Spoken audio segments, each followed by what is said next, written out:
4, we have a particular interest in sustainable food choices and circular economies, which involves an aspect which is social, ecological, economic, and governmental.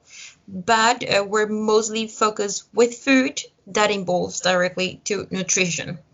So we believe that traditional marketing and neuromarketing may have an impact on the way we eat and in those unconscious, as Marianela and Juliana just explained, about regrettable or even the unconscious decisions that we do at, for example, the grocery store when we are buying something, or for example in a buffet or at a wedding, we do those unconscious decisions.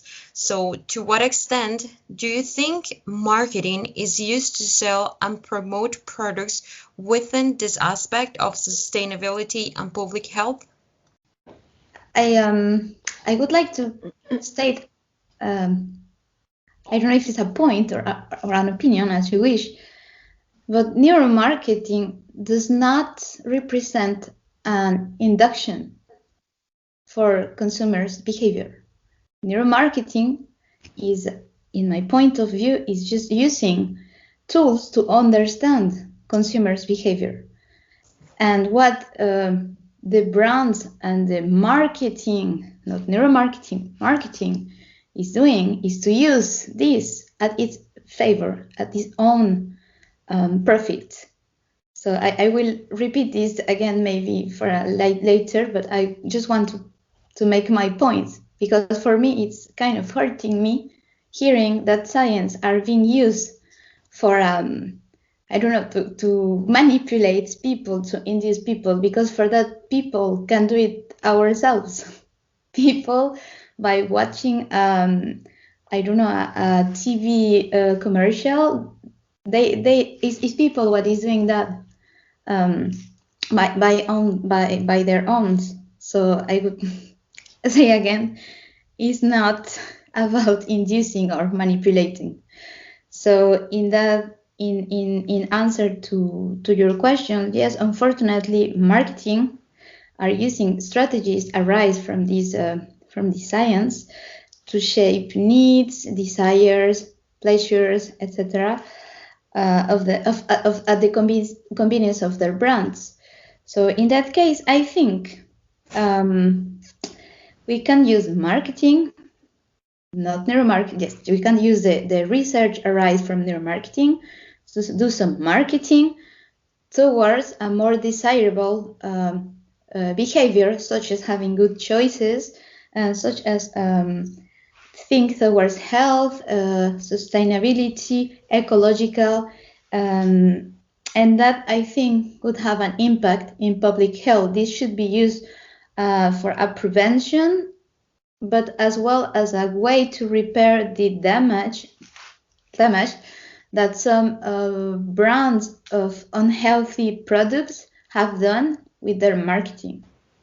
Okay, so you perceive that it should be used to this health or sustainable campaigns, for example, to help the consumer towards a good decision. Then we are not allowed to do moral judges there. We cannot say what is good and what is bad.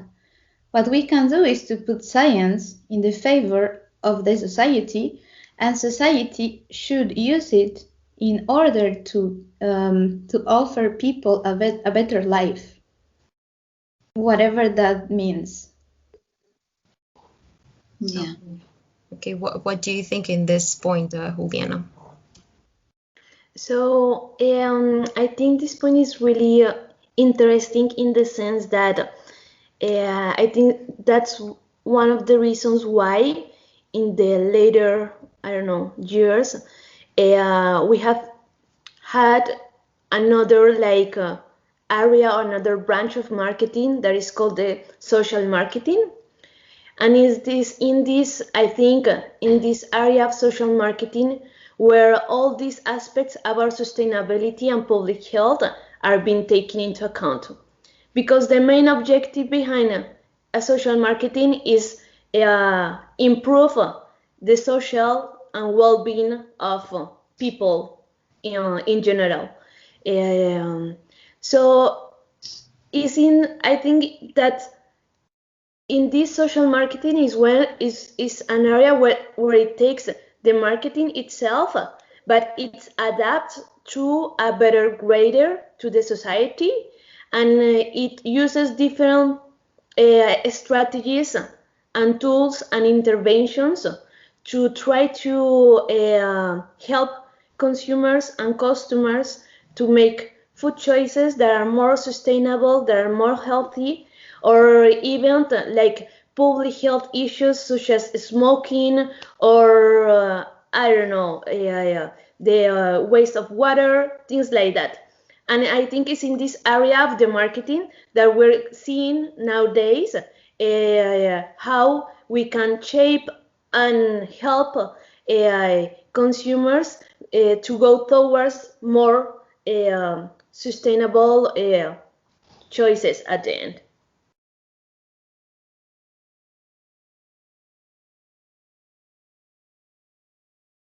I've been recently studying food and neuroscience, food intake and neuroscience. I have the luck to teach to some students the neural circuits of food intake. For this study of neural circuits, as I said, we can have several approaches since the molecules until brains, and different models from rodents, apes, and humans.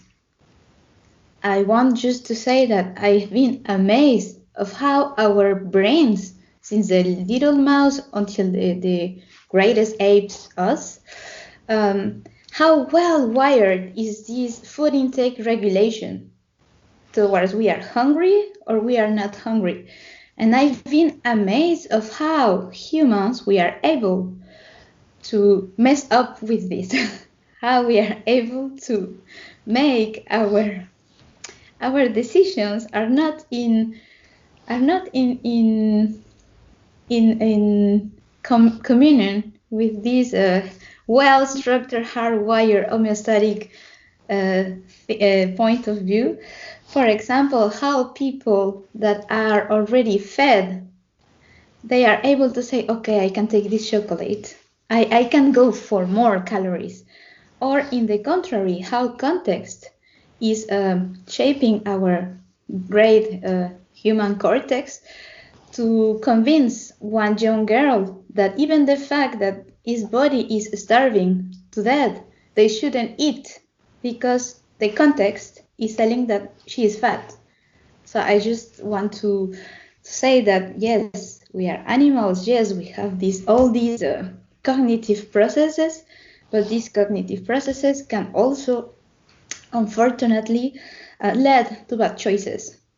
And these bad choices are supported by biological markers, by biological changes that we can measure with our finest techniques. But I don't know, it's something that I want to say about this line between ethics and inductions for the science. It's like when people is studying motor behavior, they are now able to do our neurons to make people that lost their movement because they have spinal cord injury. We can whether do this to make people walk again, or maybe we can use this to apply for sportives so they can win medals in the Olympic Games. So I think is there the choice that the governments that are meant to take care of the people should take into account, as well as marketing should do not miss this point that while marketing we are targeting to the most vulnerable people. For example, in Mexico, it was recently approved that it shouldn't be the unhealthy food, such as junk food, accompanied by cartoons, because this is targeting our most younger consumers, and this is not live because 4 million of children are obese under the age of 3 years. It's not the fault, of course, of the kids. I think something is wrong around. And in the other hand, I think if we really want to change the way the world is going into the disaster or own destruction, I think we don't need to think that neuromarketing can induce, but I think we can really change our point of view by education, by to knowing the facts. If I knew that eating this much sugar would do this to my health, maybe I shouldn't drink this cola beverage for 10 years, 15 years. I don't know. It's just an opinion about that. Yeah. Okay, so you raise ethical concern that you have, and we share the same because as students we have lectures on marketing, product strategies, and what you mentioned about publicity in cartoons in Mexico. This is something that really concerns us. So just to clarify, Marianela, you think that marketing is a form of manipulation? Because you mentioned before that you were asking if we were only puppets of our own brain.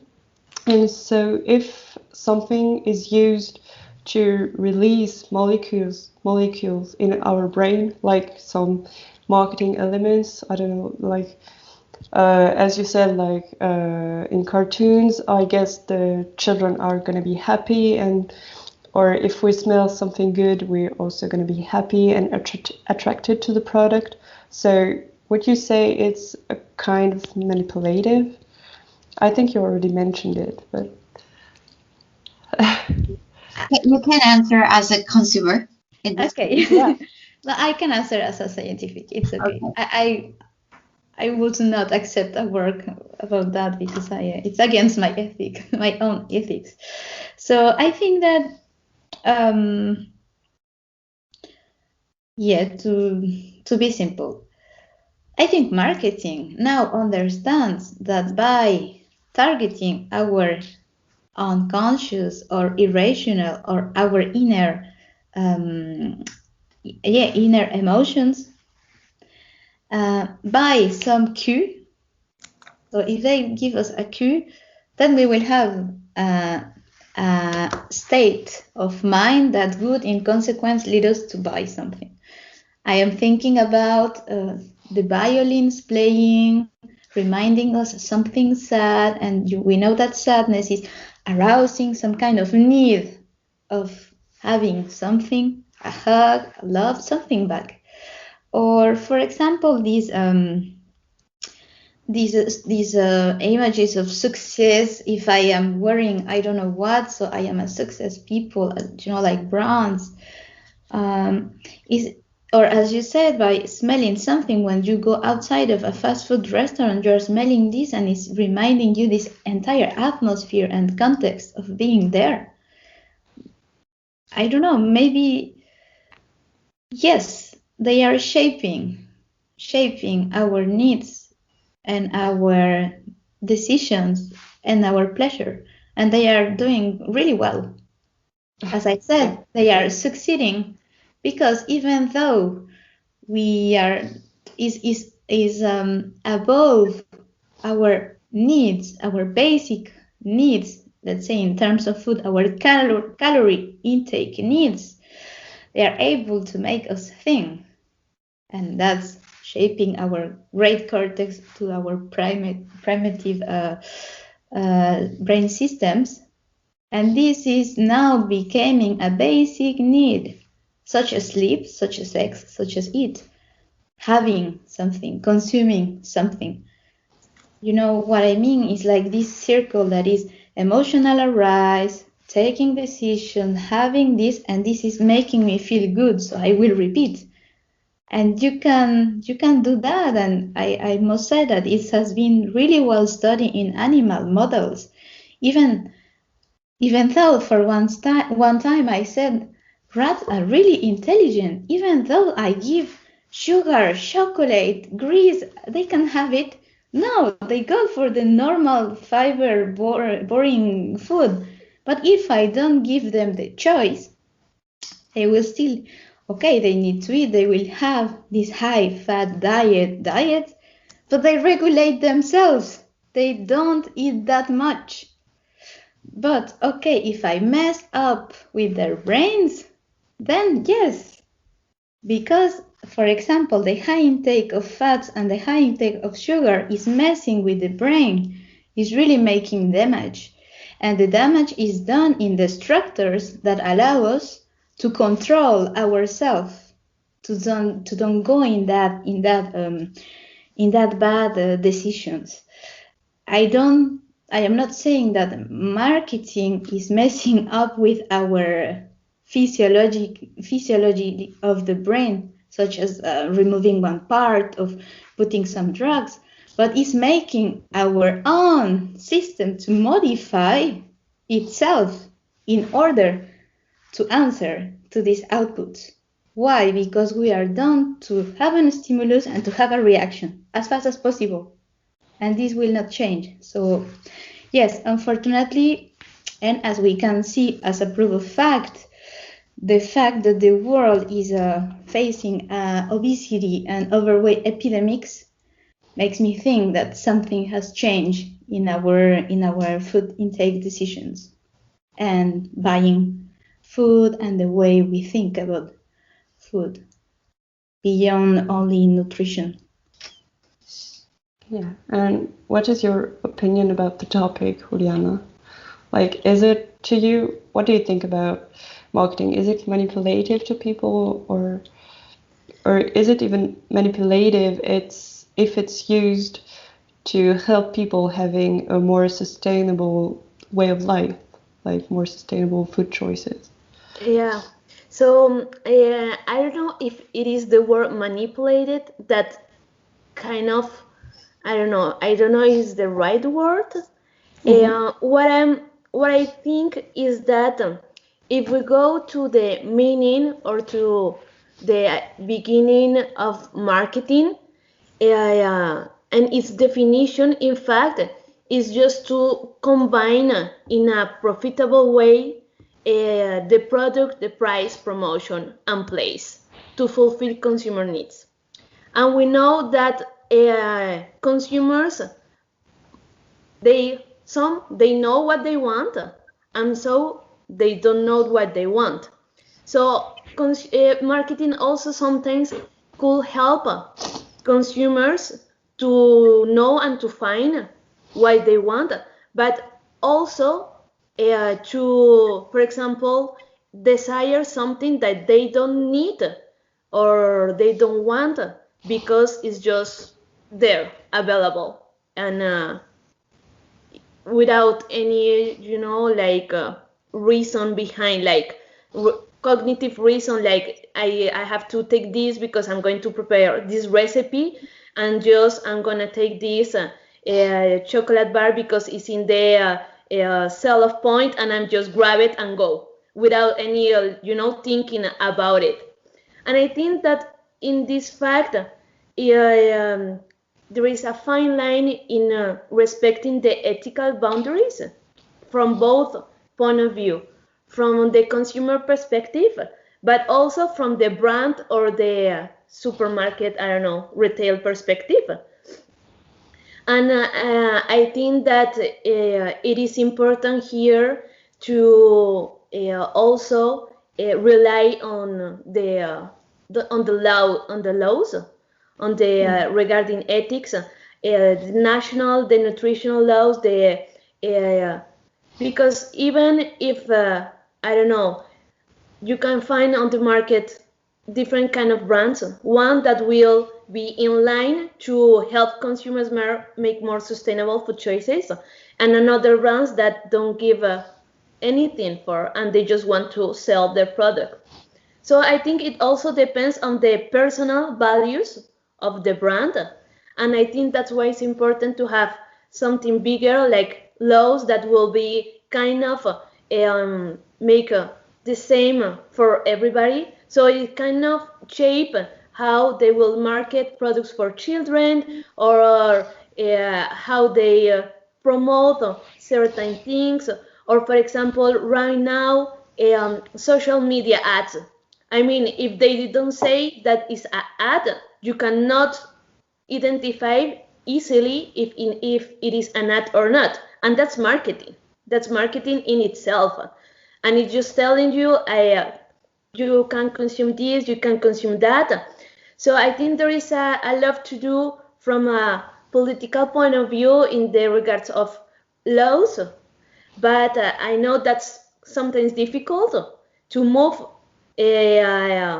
because there's a lot of lobby in the food system, in the food choices. And so I think now is more into the different enterprises, into the personal values of the enterprise, into what they're giving to the consumers, to the customers. And I consider that when a strategy is being implemented to make consumers make more sustainable food choices and help them in their behavior for the general good of the population and for their own good. I think that even if consumer is not aware of the strategy that is being taking place, if this strategy is going to promote a more sustainable food choice, for instance, I think it's okay to use these strategies, even if the participant is not aware of. And there is a lot of research that needs to be done in this aspect, because we don't know if we, for example, if we do an intervention and we say explicitly to consumers, we're doing this type of intervention, is this intervention going to impact the same way if we didn't say anything? That's something that we don't know yet. And I think it's something that we can look into later to see if we explicitly say, we arrange the supermarket in a way so you can have the healthy food choice more, I don't know, in the center of the shelf or in the paying checkout. Those kind of things we don't know yet, but they do it. And since they, if those changes are promoting the healthy and the sustainable choice, I think it's a possibility to use. But instead, if we are using those strategies to promote the more unhealthy or choice, I think it's something that we can work on to change it. Yes, I think it's controversial. I will take out my cap of scientist and I will speak as people. I think now I realize how marketing have been messing up with my brain by shaping my needs and my pleasure and telling me what to do and what do I need and what is desirable. I think I feel mad. And I could allow myself, or neuroscientists and marketing, to mess my brain in the other way. I think I would allow them to help me to change this already messed up system that is making me believe I need and I want things towards a different choice. For example, first I was saying, yes, if I am eating this chocolate cake, I will be happy. I will feel these birds singing and these people running and all this well-being state. So I would like to feel the same that you people trying to do more sustainable and local and healthy choices. Help me to put this in my brain. Put me like if I eat I forgot the name, as a different source of meat, for example, to get protein, a different protein source. Show me I will be happy. Show me I will feel good. Show me me running and having this music and everything. Help me with that. I would accept that as consumer. But then again, if we speak about the brands that are that have invested so much time and so much money by doing that, I feel like really uncovered now. I don't know if it would be enough time for me, because now they messed up with my most inner irrational thoughts, and now I am, as Juliana said, I know that you will come to put me something to manipulate me, and that is messing up with all the experiment. I think for me it's too late. But I want to think for the next generation, for my daughter, that if since the beginning now in the school they teach her, this is meat, but you can also have the same with these beans, or with this soya, or with this, and you can choose to have meat that is not from a lot of cows living together, but one single cow that was living happy, etc. Since that, I think for her it would be not so late, because she's 3 years old, so she's really open to have everything. So I think in that case I could speak more about the ethics, but also I could agree. It's a kind of fighting back. It could be my way to fight back about this situation. But as the brands, okay, so now I will take out my consumers. I am not scientist, I am not consumer, I am the owner of a brand. If people want to buy my product, why I should stop selling my product? Why I should stop doing marketing? People is taking the decisions. The cigarette is there. Why is up to me to don't sell cigarettes? Because if I don't sell cigarettes, then my business is over, and someone else will come to sell cigarettes. How to deal also with these let's say these owners? They have the right? They have the right. Everyone is free. Everyone is free to do their choices. But what I don't think is ethical is to sell something that that it could mess with our homeostatic, well-wired brain. It can lead to addiction, such as alcohol, such as cigarettes. It is the same for bad food, to easy sugars, to high fat, is the same. So I don't know, as now I am a consumer angry again. I would say, please stop with that. Stop making that available. Why you don't just shut down your high fat sugar stuff and sell vegetables, help the agricultors, sell better food? I think that's our right as well as consumers. We need to increase the demand of healthy and sustainable food. So that will be the only way. The owners will say, okay, you are not buying my cigarettes anymore. Okay, I will give you chewing gums or a replacement. I don't know. They will do something else, put an attraction park to have this nicotine. I don't know. So I think we are both, as society, we have a key role into this transition. Yes. And just to, I don't know, I think that in the last few years we have seen changes in the offer that we have for example, in the different food products that are available now. And as just Marianela said, as consumers, we have also a role to play in that demand of those food products. And I think that now the different brands and enterprises are seeing that change to come, and they're making efforts to try to develop new products that will meet those new needs for more sustainable, for more healthy food products. And I think that's when you will find the intersection between sensory science, marketing, psychology, and neuropsychology.